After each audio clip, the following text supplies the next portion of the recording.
Le projet-sens des natifs du Lion ascendant Capricorne, d'après l'ouvrage 18 mois avant au fil du zodiaque, votre histoire familiale, des auteurs Anne-Marie Pellou et Gérard Attias.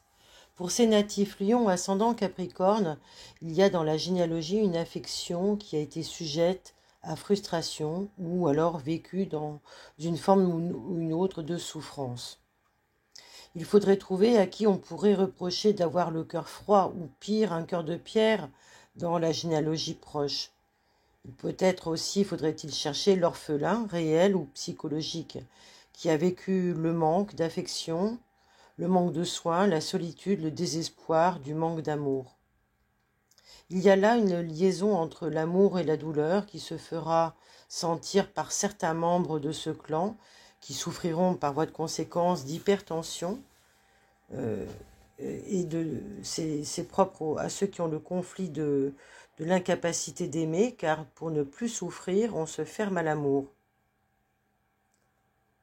Les porteurs de ce programme basculeront très facilement dans leur cerveau masculin, du côté du rationnel, du travail, de la réussite, pour éviter de souffrir du détriment de leur cerveau féminin, des émotions, de la créativité, de l'intuition, et répondront ainsi une réponse parfaite pour éviter la souffrance.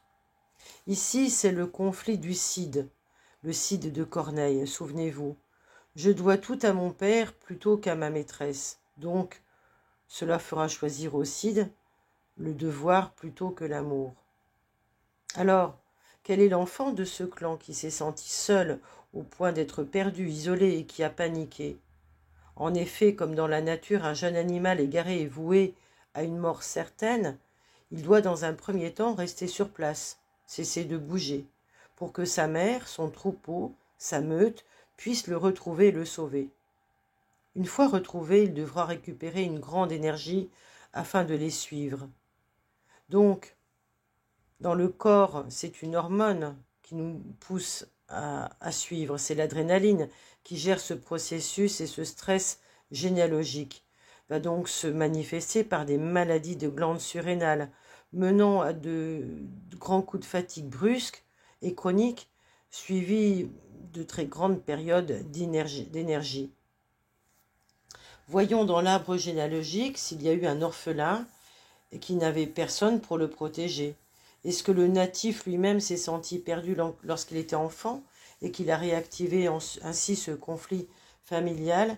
S'est-il senti psychologiquement isolé ou exclu de sa famille? Ici, on peut avoir des problèmes d'immunité, de système de défense, donc des globules blancs. C'est ainsi que on peut retrouver des enfants sans père, sans repère, avec de la difficulté à se diriger.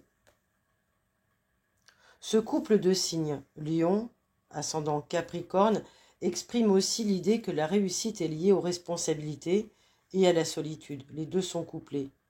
Mais que pour réussir, on ne peut pas partager les responsabilités, les charges qui m'incombent.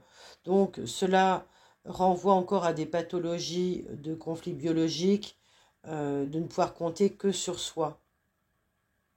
Et donc de déclencher des pathologies de cholestérol.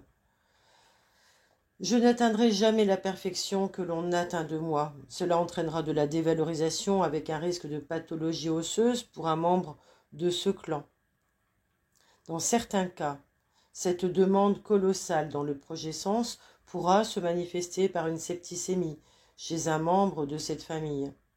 Il y a là, en tous les cas, une éducation rigide qui s'est figée, avec un père ou une mère sévère, obligeant le natif à continuer son action coûte que coûte, sans jamais dévier de son but et ne respectant absolument pas ses besoins d'enfant.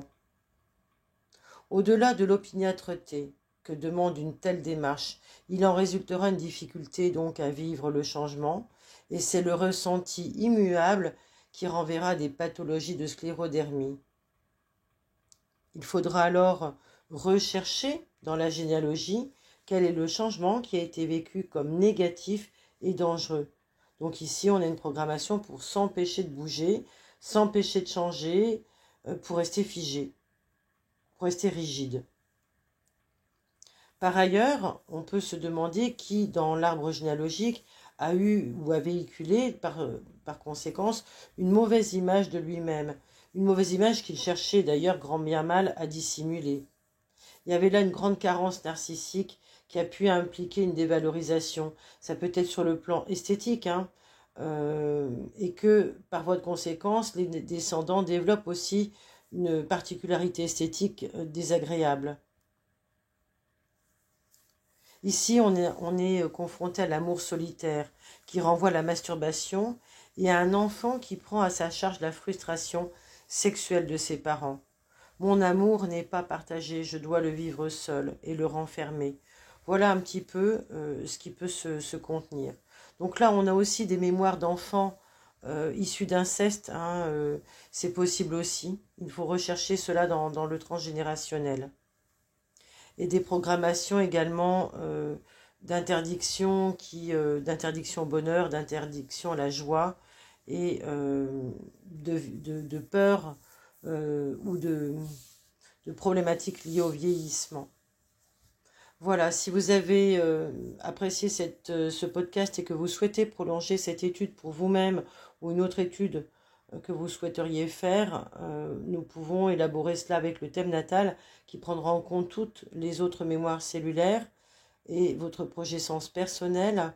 Voilà, vous pouvez me contacter pour cela. Vous avez les coordonnées en dessous du podcast ou encore sur ma page Facebook, vous pouvez me joindre.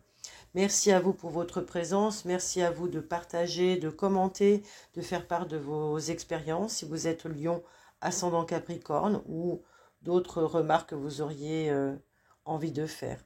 À très bientôt. Merci pour votre fidélité et votre écoute.